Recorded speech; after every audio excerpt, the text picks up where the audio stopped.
नमस्कार मेरे साथियों, आप सभी का एक बार फिर से हमारे हिंदी साहित्य 2.0 में बहुत बहुत स्वागत है। दोस्तों, आज आपको कराया जाएगा 12वां मॉक टेस्ट, जो कि जेएनयू, बीएचयू, जामिया, डी और एमयू सभी के लिए बहुत ही कारगर सिद्ध होगा। इंपॉर्टेंट 25 क्वेश्चनों को हम इसमें डिस्कशन करते हैं और 25 क्वेश्चन बहुत ही शानदार तरीके से करते हैं, जो कि आपके TGT, PGT, NVS, KVS, UGC NET, JRF, इन सभी जो एग्ज़ाम के लिए हुए प्रश्न होते हैं, जो कि आपके यूनिवर्सिटी एंट्रेंस के लिए बहुत ज़्यादा कारगर सिद्ध होंगे। बिल्कुल दोस्तों, हमारा जो मॉक टेस्ट है बहुत इंपॉर्टेंट होगा और जितने भी हमारे साथी हमसे जुड़ते जा रहे हैं मॉक टेस्ट के जरिए, वो सभी के सभी साथी 9 बजे प्रतिदिन यहाँ मॉर्निंग में हमारा जो मॉक टेस्ट चलता है, जैसे कि अभी इस समय मॉक टेस्ट चल रहा है, और 9 बजे रात में हमारा जो चैप्टर वाइज क्लासेस चलती हैं, चैप्टर वाइज क्लासेस की भी आप ले सकते हैं फ्री ऑफ कॉस्ट। ना कोई यहाँ पर पेड कोर्स है, सभी फ्री ऑफ कॉस्ट आपको क्लासेस दी जा रही हैं। अभी एमए हिंदी के लिए 2 क्लासेस चल रही हैं हमारे चैनल पर। एक हमारा चल रहा है ये मॉक टेस्ट, जैसे कि आप सभी को 9 बजे मिल जाता है प्रतिदिन, और एक मिलेगा आपको 9 बजे पीएम में, मतलब रात के समय में आपको चैप्टर वाइज क्लास मिलेगी। वो आपको मिलेगी हमारे मेन चैनल पर। मेन चैनल पर आपको कैसे जाना है, वीडियो के डिस्क्रिप्शन नीचे लिंक दिया हुआ है, आप मेन चैनल पर डायरेक्ट जा सकते हैं। 9 बजे रात के समय वहाँ पर चैप्टर वाइज क्लास चलती है। अभी हमने आदिकाल भक्तिकाल को कंप्लीट कर लिया है, आज आपका रीतिकाल शुरू होगा मंडे से। समझ गए? तो आज है मंडे, तो आज से आपका रीतिकाल शुरू होगा। तो सभी के सभी 9 बजे पीएम में ज्वाइन हो जाएं, सभी के सभी हिंदी साहित्य मेन चैनल पे। वीडियो के डिस्क्रिप्शन से लिंक दिया हुआ है। बिल्कुल टेलीग्राम चैनल से जुड़ जाना, टेलीग्राम चैनल का लिंक भी नीचे दिया हुआ है, आप सभी वहाँ ज्वाइन होंगे सभी क्लासेस की पीडीएफ को प्राप्त करने के लिए। वीडियो को लाइक, शेयर, सब्सक्राइब जरूर करना। जितने भी न्यू स्टूडेंट्स हैं वो सभी सब्सक्राइब करेंगे, क्योंकि सभी नोटिफिकेशन आपको इस चैनल पे मिलती रहेंगी। लाइक जैसे ही आना है आपको लाइक भी करना है, शेयर भी करना है। कमेंट करने का मतलब है आपको इसमें 25 क्वेश्चंस कराए जाते हैं, 25 में से आपका क्या स्कोर रहता है वो बताना है, और 25वां जो क्वेश्चन होता है, लास्ट क्वेश्चन, उसका आंसर आपको कमेंट बॉक्स में बताना होता है। पहला क्वेश्चन आप सभी की स्क्रीन पर आ चुका है, आप सभी इसका सही विकल्प बताएंगे। जो भुक्तिवाद है उसके व्याख्याकार कौन है, आपको पूछा गया है। पटनायक, अभिनवगुप्त, भट्टनायक या इनमें से कोई नहीं। बताइए सही विकल्प क्या होगा। आशा करते हैं आप सभी इसका सही विकल्प बताएंगे। बिल्कुल मेरे दोस्तों, जितने भी बताएं भुक्तिवाद के जो प्रवर्तक हैं या व्याख्याकार हैं कौन है, भट्टनायक जी। तो ऑप्शन नंबर सी इसका सही विकल्प होगा। ऑप्शन नंबर सी बिल्कुल करेक्ट आंसर होने वाला है। Next question number 2। अनुमितिवाद के व्याख्याकार कौन है, इसमें पूछा गया कि अनुमितिवाद के व्याख्याकार कौन है। आपके ऑप्शन है शंकुक, भट्टनायक, अभिनवगुप्त या डी इनमें से कोई नहीं। बहुत ही इंपॉर्टेंट क्वेश्चन है और ये सभी के सभी यूजीसी नेट के क्वेश्चन हैं और टीजीटी पीजी की, जैसे कि आप सभी को मैं बताता आ रहा हूँ। तो इंपॉर्टेंट क्वेश्चन है, इन सभी क्वेश्चनों को याद जरूर कर लें। अगर नहीं याद है तो एकदम अच्छे से याद कर लें, अगर आपको पता नहीं है इनका आंसर। तो बिल्कुल दोस्तों, यहाँ पे हमारा जो आंसर हो जाएगा ऑप्शन नंबर ए इसका सही विकल्प हो जाएगा। तो बढ़ते हैं नेक्स्ट क्वेश्चन की तरफ। क्वेश्चन नंबर 3 आप सभी की स्क्रीन पर। यहाँ से पूछा गया कि संप्रेक्षण का जो सिद्धांत है हमारा, संप्रेक्षण का सिद्धांत आखिर किसका है। इंपॉर्टेंट है, इसलिए आपके क्वेश्चन की जो मॉक टेस्ट है इसमें दिया गया है। तो बताइए इसमें option number A Eliot, B Coleridge, C I A Richards या डी क्रोंचे। और आशा करते हैं आप सभी इसका सही विकल्प बताएंगे। बिल्कुल मेरे साथियों, संप्रेक्षण का जो सिद्धांत दिया है आप सभी को याद रखना है। यहाँ हमारा जो होगा ऑप्शन नंबर सी हो जाएगा, I A Richards. Option number C बिल्कुल करेक्ट आंसर होगा, याद रखना है। संप्रेक्षण का जो सिद्धांत दिया है आप सभी को याद रखना, संप्रेक्षण सिद्धांत आई ए रिचर्ड्स ने दिया है। तो ऑप्शन नंबर सी इसका सही विकल्प होगा। नहीं पता है तो याद कर लो, जिसको पता है तो बहुत बढ़िया, तैयारी और बच्चे अच्छे से करिए। क्वेश्चन नंबर 4 आप सभी की स्क्रीन पे। काव्य पंक्तियाँ दी हुई हैं, आपको बताने काव्य पंक्तियाँ आखिर इन चारों में से किसकी है। जैसे आपकी पंक्ति है, संत हृदय नवनीत समान, संत हृदय नवनीत समान। ध्यानपूर्वक देखो और बताइए संत हृदय नवनीत समान आखिर किसने कहा है, कौन है ये काव्य पंक्ति के लेखक। बिहारी जी, तुलसीदास जी, कबीर जी या सूरदास जी। तो इन चारों में से सटीक उत्तर क्या होगा, आप सभी से जानना चाहता हूँ मैं। बिल्कुल दोस्तों, याद रखना संत हृदय नवनीत समान जो कि इसमें दिया हुआ है काव्य पंक्तियाँ, वो किसी हैं आपको बतानी है। तो आपका ऑप्शन इसमें हो जाएगा हमारा तुलसीदास। तो जितने भी कबीर, सूरदास या बिहारी बता रहे हैं तो बिल्कुल ये तीनों के तीनों गलत होंगे, और ऑप्शन नंबर 20 का सही होगा, तुलसीदास एकदम करेक्ट आंसर। सुल्तानपुर की, समझ गए, सुल्तानपुर की दोस्तों इसमें भाषा है, भाषा इसको सही करना। ये भाषा पूछा गया, इसके अंदर भाषा पूछा गया है। सुल्तानपुर की आखिर कौन सी भाषा बोली जाती है? सुल्तानपुर में कौन सी भाषा बोली जाती है? Option number A Bhojpuri, B Maithili, C Awadhi या डी इन तीनों में से ये सभी। बताओ सुल्तानपुर में कौन सी भाषा बोली जाती है? तो बिल्कुल याद रखना, अगर नहीं पता है तो अवधी भाषा बोली जाती है। तो क्वेश्चन आ जाता है एग्जाम में, और यूजीसी नेट 2006 में क्वेश्चन आया था ये, तो वहाँ से लिया है मैंने। तो बच्चों को कहीं कहीं क्वेश्चन में हल्का सी डिफिकल्टी हो जाती है, क्योंकि यहाँ पर इन्होंने ये सभी दे दिया और मैंने भी डायरेक्ट यहाँ पर ये सभी लिखा, क्योंकि बच्चे सोचते हैं कि ये तीनों हो सकती हैं, तो डी मार देते हैं, पर वहाँ गलत हो जाता है। तो ऑप्शन नंबर सी लगाना, अवधी भाषा इसका सही विकल्प होगा। सुल्तानपुर में अवधी बोली जाती है, तो बिल्कुल सी इसका करेक्ट आंसर हो जाएगा। ललित ललाम, ललित ललाम बहुत इंपॉर्टेंट है कि कृति किसकी है, पूछा जाता है बहुत एग्जामों में। और पीजीटी ये क्वेश्चन आया था 2007 में, पीजीटी 2007 में क्वेश्चन आया था ये। तो ऑप्शन आप सभी के सामने, भिखारी दास, केशव दास, मतीराम या ऑप्शन नंबर डी आप सभी के सामने है, चिंतामणि। तो बताइए सही विकल्प क्या होगा? तो दोस्तों याद रखना बहुत ही इंपॉर्टेंट है और एग्जाम में आया हुआ है ये, दिल्ली विश्वविद्यालय में भी एक दो बार आया है ये। तो मतीराम जो ललित ललाम है ये मतीराम जी का है, ऑप्शन नंबर सी होगा सटीक उत्तर। याद रखना ललित ललाम मतीराम जी का ऑप्शन नंबर सी सटीक उत्तर हो जाएगा। बाकी जो भी उत्तर बता रहे हैं उन सभी के गलत हैं, मतीराम इसका सही विकल्प था।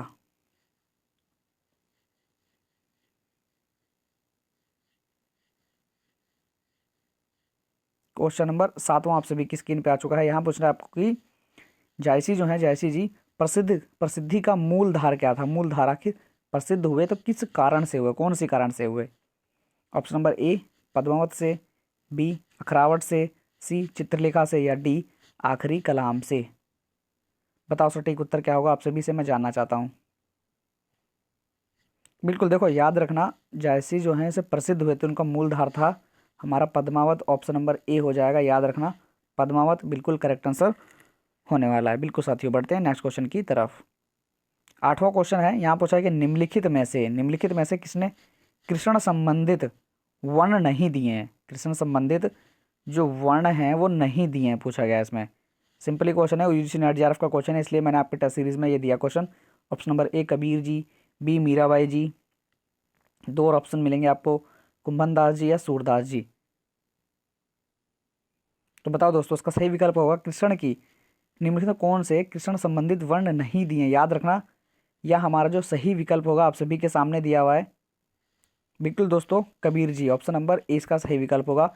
कबीर जी ने कृष्ण संबंधी जो वर्ण है नहीं दिए हैं, नहीं पूछा था तो यहाँ पर कबीर जी ने नहीं दिए हैं। बाकी मीराबाई जी का बहुत ज़्यादा वर्णन मिलता है कृष्ण की उपासना पर, और कुंभन दास जी का भी देखने को मिलता है, सूरदास जी का भी, पर यहाँ पर जो है कबीर जी का देखने को नहीं मिलता है। तो कृष्ण संबंधित वर्ण नहीं दिए हैं तो कबीर जी ने नहीं दिए, ऑप्शन नंबर ए। नवा क्वेश्चन आप सभी के सामने, प्रेमचंद्र जी किस काव्य धारा के किस किस प्रकार के लेखक है? और ये प्रवक्ता परीक्षा 2009 का क्वेश्चन है, वहाँ से लिया है मैंने। बताइए प्रगतिवाद, प्रयोगवाद, प्रगतिशील, छायावादी। तो याद रखना देखो प्रेमचंद्र जी किस प्रकार के लेखक है, तो प्रगतिवादी हैं, ऑप्शन नंबर सी हो जाएगा। याद रखना नहीं पता है तो नोट डाउन कर लो, ऑप्शन नंबर सी। समझ गए? बिल्कुल नेक्स्ट क्वेश्चन देखते हैं फिर। यहाँ पूछा है आपको कि खड़ी बोली का प्रयोग सबसे पहले किस पुस्तक में हुआ है? बताओ खड़ी बोली का जो प्रयोग है वो सबसे पहले किस पुस्तक में हुआ है? तो ऑप्शन नंबर ए भक्ति सागर, बी सुख सागर या सी काव्य सागर या डी प्रेम सागर। तो याद रखना खड़ी बोली का जो सबसे पहले प्रयोग है किस पुस्तक में हुआ है, तो ऑप्शन नंबर डी होगा सही विकल्प, प्रेम सागर बिल्कुल करेक्ट आंसर होने वाला है। नेक्स्ट क्वेश्चन देखते हैं। नेक्स्ट क्वेश्चन हमारा, भारतीय भाषाओं की भारतीय संविधान किस अनुच्छेद में है, किसी अनुसूची में शामिल किया गया है? तो क्वेश्चन पूरा पढ़ेंगे हम। भारतीय भाषाओं दोस्तों, बिल्कुल भारतीय भाषाओं को भारतीय संविधान के किस अनुच्छेद में शामिल किया गया है? तो बताइए इसका सही विकल्प क्या होगा? भारतीय भाषाओं को भारतीय संविधान की किस अनुसूची में शामिल किया, कौन सी अनुसूची थी ऐसी, बताइए। और आशा करता हूँ सबको पता ही होगी, तो मैं बता देता हूँ आप सभी को। वैसे ऑप्शन नंबर ए नवम सूची, बी अष्टम सूची या दसम सूची या सप्तम सूची, तो मतलब है 9, 8, 10, 7। तो याद रखना भारतीय भाषाओं को जो भारतीय संविधान की किस अनुसूची में, तो ऑप्शन नंबर 8 हो जाएगा, अष्टम, ऑप्शन नंबर बी। ये है आपका प्रवक्ता परीक्षा 2008 का क्वेश्चन, 2008 का क्वेश्चन प्रवक्ता परीक्षा, समझ गए बिल्कुल। नेक्स्ट क्वेश्चन देखो फिर, 12वां क्वेश्चन आ चुका है, पुष्टि मार्ग का आधार ग्रंथ। पुष्टि मार्ग जो है उसका आधार ग्रंथ कौन सा है? Option number A Bhagavad Gita, B Mahabharata, C Ramayana या डी श्रीमद् भागवत। बताइए, रामायण, महाभारत। बिल्कुल, ये सभी ऑप्शन आप सभी के सामने है और आशा करते हैं आप सभी इसका सही विकल्प बताएंगे। पुष्टि मार्ग का आधार ग्रंथ कौन सा है? आधार ग्रंथ पूछा गया इसके अंदर। तो बिल्कुल दोस्तों याद रखना, जो पुष्टि मार्ग का जो आधार ग्रंथ है श्रीमद् भागवत गीता, जो कि ऑप्शन नंबर डी पे दिया हुआ है। तो बिल्कुल करेक्ट आंसर हो जाएगा यहाँ पर ऑप्शन नंबर डी। जितने भी साथी डी बता रहे हैं उनका सही विकल्प यहाँ पर हो जाएगा। तो नेक्स्ट क्वेश्चन देखते हैं फिर, 13वां क्वेश्चन आ चुका है यहाँ पर आपका, हिंदी साहित्य के आदिकाल का अभिनव जयदेव किसे कहा जाता है? बहुत इंपॉर्टेंट, बहुत ज़्यादा एग्जामों में आया हुआ है, ये नेट के एग्ज़ाम से लिया गया है, नेट 2006 का क्वेश्चन है ये, नेट 2006 का, समझ गए, यूजीसी नेट जेआरएफ का जो एग्ज़ाम होता है उसका 2006 का क्वेश्चन है ये। तो हिंदी साहित्य की आदिकाल को अभिनव जयदेव किसे कहा जाता है? Option number A Chandbardai ji, option number B Vidyapati ji, option number C Pushpadant या डी इनमें से कोई नहीं। तो याद रखना, इंपॉर्टेंट क्वेश्चन है और आप सभी को इसका आंसर याद भी रखना अगर नहीं पता है तो ऑप्शन नंबर बी हो जाएगा हमारा, ऑप्शन नंबर बी विद्यापति जी, समझ गए। अभिनव जयदेव किसे कहता है? विद्यापति जी को कहा जाता है। क्वेश्चन नंबर 14वां आप सभी की स्क्रीन पे है, यहाँ पूछा है कि ग्रिम नियम किस भाषा की ध्वनि से संबंधित है? बताओ क्या सही विकल्प होगा? जर्मन से, फ्रेंच से, रूसी से या हिंदी हो गया इसका? बिल्कुल हिंदी से। तो याद रखना आप सभी, जो हमारा ग्रिम नियम है ना, ये जो किस ध्वनि से संबंधित है, तो जर्मन से है। स्क्रीन को रोकिए और बिल्कुल ऑप्शन नंबर ए लगाइए, जर्मन। याद रखना, समझ गए? अगर नहीं पता है तो नोट डाउन कर लेना। पंक्तियां हैं, महत्वपूर्ण पंक्तियां हैं। आवत जात पहियां टूटी बिसरी गयो हरिनाम, ये पंक्तियां किसकी हैं? इंपॉर्टेंट हैं और आप सभी इसका सही विकल्प बताएंगे, आशा करता हूं मैं। ऑप्शन नंबर ए चतुर्भुज दास, ऑप्शन नंबर बी कुंभन दास, ऑप्शन नंबर सी सूरदास या ऑप्शन नंबर डी नंददास जी। बिल्कुल दोस्तों याद रखना आप सभी को, ये जो पंक्तियां हैं बहुत इंपॉर्टेंट होती हैं आप सभी के एग्जाम के लिए आज से। तो ये ऑप्शन नंबर बी जाएगा कुंभन दास जी पर। तो कुंभन दास जितने भी साथी बताते हैं वो सभी के सभी साथी राइट हैं, उन सभी का क्वेश्चन ये ठीक होता है। नोट डाउन जरूर करते रहें कि 25 क्वेश्चन इंपॉर्टेंट है आप सभी के, 25 क्वेश्चन दिए जा रहे हैं आपको। तो 25 में से आपका क्या स्कोर रह रहा है, फाइनल स्कोर आप कमेंट बॉक्स में मुझे बताएंगे। और दिल्ली यूनिवर्सिटी की जो भी अपडेट आ रही हैं वो आप सभी को मेन चैनल पे मिलती रहती हैं। तो मेन चैनल को एक बार सब्सक्राइब जरूर कर लेना, जिन जिन साथियों ने मेन चैनल को हमारे सब्सक्राइब नहीं किया है, जहाँ पर हमारे 8000 से प्लस स्टूडेंट्स जुड़े हुए हैं जो कि सभी यूनिवर्सिटीज़ के हैं, समझ गए। तो वहाँ पर आप जरूर ज्वाइन होना। यहाँ पूछा है आपको कि कछुआ धर्म किस विधा की रचना है? तो दिल्ली विश्वविद्यालय में ऐसे क्वेश्चन बहुत आ जाते हैं कि जो विधा पूछते हैं, विधा वाले क्वेश्चन देखना ड्यू का पेपर। और आप चाहे आप ड्यू की तैयारी कर रहे हैं, बीएचयू की, जामिया की या जेएनयू की, लास्ट ईयर के मैंने क्वेश्चन पेपर डाल दिए हैं 2021 के मेन चैनल पे। मेन चैनल का लिंक जो है वीडियो के डिस्क्रिप्शन में है, आप सभी वहाँ ज्वाइनेंगे, आपको वहाँ से जो लास्ट ईयर के प्रश्न हैं सारे के सारे मिल जाएंगे। बताइए आखिर इसमें इसका सही विकल्प क्या होगा? तो बिल्कुल याद रखना मेरे साथियों, कछुआ धर्म जो है किस विधा की रचना, ऑप्शन नंबर ए हो जाएगा हमारा, एक ये निबंध है, समझ गए। तो बिल्कुल नेक्स्ट क्वेश्चन देखो फिर आखिर क्या है।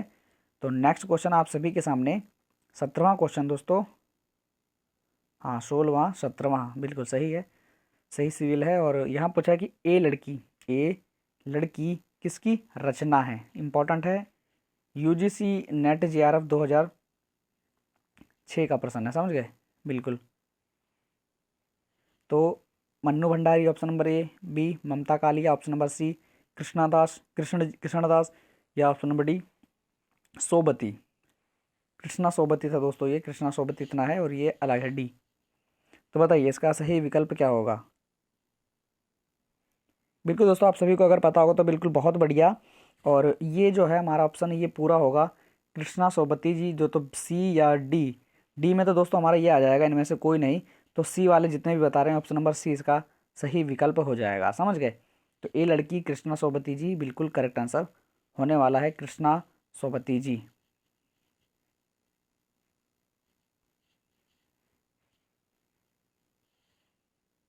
नेक्स्ट क्वेश्चन को देखते हैं फिर। 18वां क्वेश्चन देखते हैं अपना।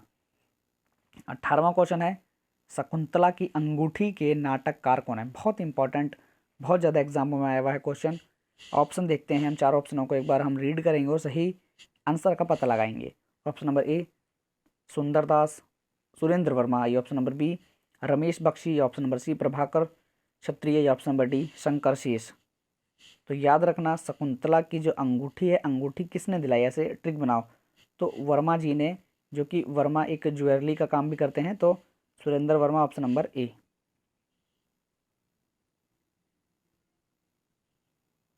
ऑप्शन नंबर 19वां बहुत इंपॉर्टेंट, बहुत ज़्यादा एग्जामों में आया हुआ क्वेश्चन है।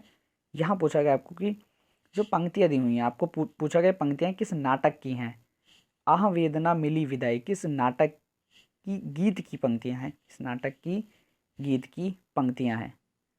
तो बताओ इसका सही विकल्प क्या होगा। ऑप्शन आपके सामने मैं बोले देता हूँ।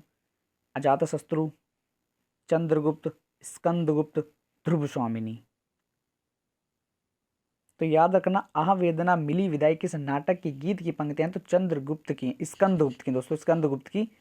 तो ऑप्शन नंबर सी हो जाएगा हमारा, स्कंदगुप्त ऑप्शन नंबर सी। यहाँ पूछा गया सरिका, जो सरिका है, सरिका जो पत्रिका के संपादन इनमें से किसने नहीं किया है। संपादन जो है, सरिका पत्रिका जो है उसके संपादन थे, जो संपादक जो थे उनमें से इनमें से कोई नहीं है। इनमें से कौन ऐसे हैं जो वहाँ नहीं थे, नहीं किया इन्होंने सरिका का संपादन जो है। चंद्रगुप्त जी, मोहन राकेश जी, राजेंद्र यादव जी, या कमलेश्वर जी। तो बिल्कुल याद रखना, सरिका जो पत्रिका है इसके संपादन की बात कर रहा है। तो कौन है कौन नहीं है, एक बार हम पहले वो देखते हैं कौन है इसके अंदर। देखो, चंद्रगुप्त विद्यालंकार जी, ये तो हैं विद्यालंकार जी। मोहन राकेश जी भी हैं और कमलेश्वर जी भी हैं। तो ये तीनों तो हैं, समझ गए, ये तीनों तो ठीक हैं। पूछा था इसके अंदर कि किसने नहीं किया है, तो एक ही ऑप्शन रह रहा है इसके अंदर, राजेंद्र यादव जी। तो ऑप्शन नंबर सी इसका सही विकल्प हो जाएगा। तो बिल्कुल सी इसका सही विकल्प है। जिसका भी सी बताया जिन साथियों ने, उनका सी हमारा ठीक होगा। यहाँ आपको कथन दिया गया है, कथन को थोड़ा ध्यानपूर्वक पढ़ना और सही उत्तर लगाने का प्रयास करना। इसको हम थोड़ा सा छोटा करेंगे, वीडियो क्वालिटी को आप हाइड अपना थोड़ा सा बढ़ाएंगे उसको आपको सही दिखने के लिए, समझ गए। तो उसे हम थोड़ा सा बड़ा करके दिखाएंगे अभी आपको। काव्य पंक्तियाँ आपकी, काव्य अनुभूति की जटिलता चित्तवृत्तियों की संख्या पर निर्भर नहीं बल्कि संवादी विसंवादी वृत्तियों के द्वंद्व पर आधारित है। ये कथन किसका है, आप अपने आप से पढ़िए, दिमाग लगाइए, और ये किसका था। आपको हम कुछ सेकंड्स का टाइम देते हैं यहाँ पर, और इसको मैं हल्का सा बड़ा करूँगा, आप धीरे से पढ़ना।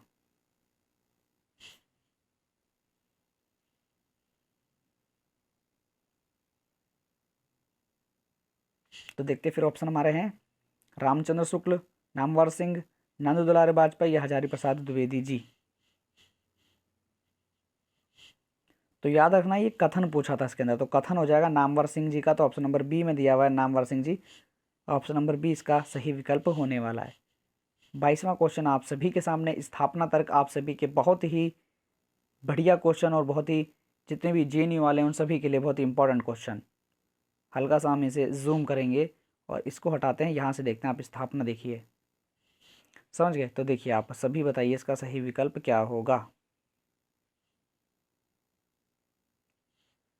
स्थापना एपी साहित्य की साधना निखिल विश्व के साथ एक तत्व अनुभव करने की साधना है। तो बताइए ये स्थापना थी। तर्क पूछा गया यहाँ पर कि तर्क इन्होंने दिया है कि साहित्य विश्व बंधुत्व की भावना को पुष्ट करता है। तो बिल्कुल इसमें आपको बताना सही विकल्प क्या होगा, और आशा करता हूँ मैं आपको जो भी इसमें स्टूडेंट सही विकल्प बताएगा तो बिल्कुल तैयारी बहुत बढ़िया है आपकी, तैयारी करते रहिए। और जिनको इस क्वेश्चन के बारे में थोड़ा सा नहीं समझ आ रहा है, दिक्कत की बात नहीं है, प्रतिदिन आपको 2 से 3 स्थापना तर्क के क्वेश्चन मिलेंगे जेएनयू वालों के लिए।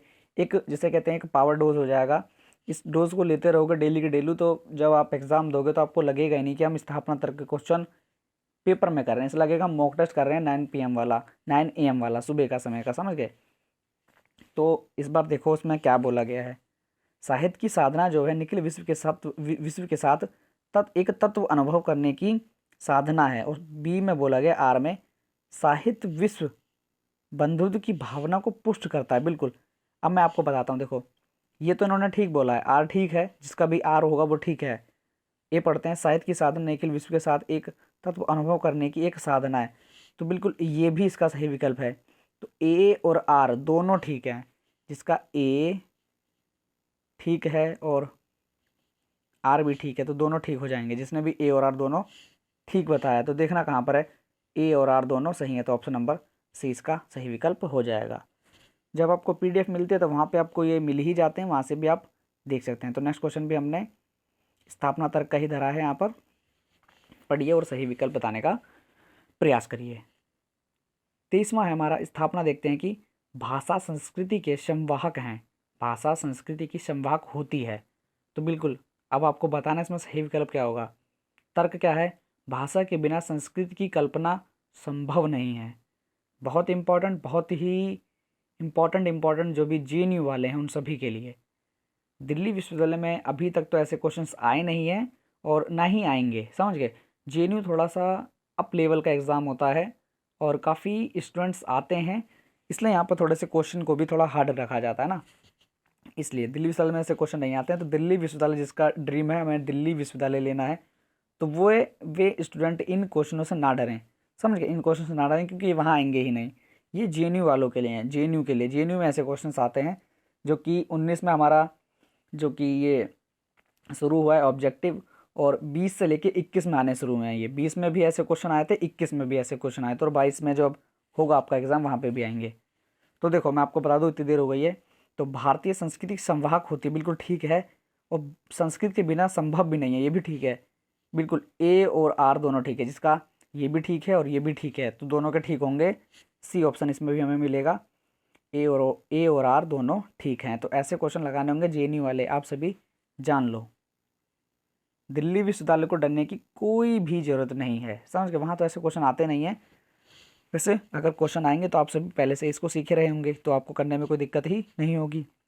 24वां क्वेश्चन, 3 क्वेश्चन आपको इसमें स्थापना तर्क के मिले, तो बहुत आपको मैं क्वेश्चन जो है सब स्थापना तर्क मैं आपको बताता हूँ। देखो स्थापना तर्क आखिर है कहाँ की है, ये याद रखना। ये सारी की सारी स्थापना तर्क जो मैं क्वेश्चन दे रहा हूँ ये नेट की हैं, याद रखना, नेट की हैं। ये कहीं क्वेश्चन आता ही नहीं है, ये क्वेश्चन, ये स्थापना तर्क का क्वेश्चन हमारे नेट JRF के एग्ज़ाम में आते हैं, बाकी कोई ऐसा एग्ज़ाम नहीं है। TGT PGT में भी ऐसे क्वेश्चन बहुत कम आते हैं, पर बात करें JRF में, वहाँ बहुत आते हैं ऐसे क्वेश्चन। TGT PG में क्वेश्चन आते हैं पर ज़्यादा लेवल के क्वेश्चन नहीं आते। तो स्थापना है आपकी, दलित की पीड़ा को दलित लेखक ही अभिव्यक्त कर सकते हैं। तर्क में देखें कि सहानुभूति स्वानुभूति के स्तर तक नहीं पहुंच सकती। तो बहुत इम्पॉर्टेंट, आप सभी इसके अंदर थोड़ा सा दिमाग लगाना, तब उत्तर लगाना। तो देखो मेरे साथियों, समझो इस बात में कहा क्या गया इन्होंने, इसमें स्थापना और तर्क में इन्होंने क्या इसमें मतलब कंफ्यूज किया है। तो स्थापना को पढ़ेंगे, देखना, दलित की पीड़ा दलित लेखक ही अभिव्यक्त कर सकते हैं, तो ये गलत हो जाएगा, ये बिल्कुल गलत है। और बी पढ़ेंगे, सहानुभूति स्वानुभूति के स्तर तक नहीं पहुंच सकती। तो जब हमारा ऑप्शन नंबर ए गलत हो जाता है तो ये एकदम ठीक हो जाता है, तो ये आपका ठीक है आर, समझ गए। तो इसमें ए आर दोनों देखना हमको, ए गलत आर सही, ऑप्शन नंबर बी लगेगा करेक्ट आंसर, समझ गए। 25वां क्वेश्चन एक डोज का क्वेश्चन है, और इसको कमेंट बॉक्स में आप उत्तर देना। और 25 क्वेश्चन मैंने आपको कराए हैं, 25 में से क्या स्कोर रहता है वो बताना, और क्वेश्चन की जो श्रृंखला है उसको और ऐड किया जाएगा, एक और टेस्ट आपको दिया जाएगा बहुत जल्द, पर आपका मुझे प्रदर्शन भी सही दिखना चाहिए, क्योंकि बच्चे बहुत कम है इस समय। अभी जो मैं मॉक टेस्ट करा रहा हूँ आपको, मैं मेहनत तो पूरी कर रहा हूँ, पर अभी बच्चे ज़्यादा नहीं हैं।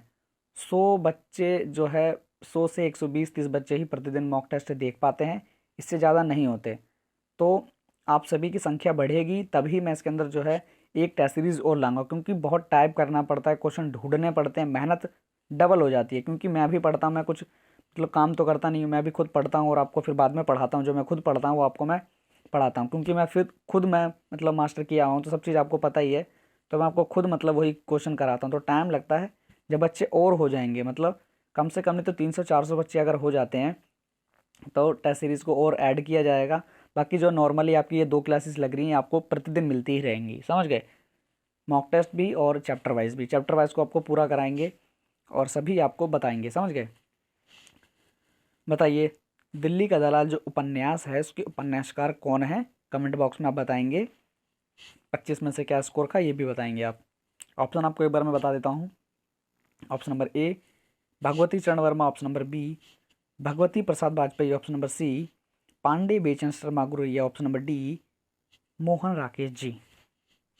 2 क्वेश्चन बन जाते हैं आपके। एक बार 26वां क्वेश्चन मैं एक और बता देता हूँ आपको। क्वेश्चन हो जाएगा हमारा, दिल्ली का दलाल आखिर किस विधा की रचना है? निबंध, संस्मरण, कहानी या उपन्यास? तो याद रखना, दिल्ली का दलाल एक प्रकार का उपन्यास है। तो क्वेश्चन बन गया यहाँ पर कि दिल्ली का दलाल आखिर क्या है, किस विधा की रचना? तो याद रखना उपन्यास। ऐसे क्वेश्चन बन जाते हैं दिल्ली विश्वविद्यालय वाले, जितने भी मेरे भाई बहन देख रहे हैं। तो बिल्कुल आज के मॉक टेस्ट को यहीं पे एंड करेंगे। आप सभी से विनती करता हूँ कि आप सभी अपने 25 में से क्या स्कोर रहता है वो बताएंगे, 25 का क्या आंसर होगा ये बताएंगे। नहीं पता होता है, देखो नहीं पता होता है तो एक बार कमेंट बॉक्स में देखा करो, बच्चे कमेंट करते हैं और मैं उनके कमेंट को देखता भी हूँ, समझ गए। तो बच्चे कमेंट करते हैं वो देखिए, या अगर आपको नहीं पता है तो गूगल बाबा है, आप सभी जानते ही हैं, तो उसको सर्च करो। इसके क्वेश्चन जो होता है 25वां क्वेश्चन, उसको ध्यानपूर्वक पढ़ो और उसका आंसर कमेंट बॉक्स में ज़रूर दो, समझ गए। बिल्कुल आज की वीडियो को यहीं पे एंड करते हैं मेरे साथियों। जय हिंद, जय भारत।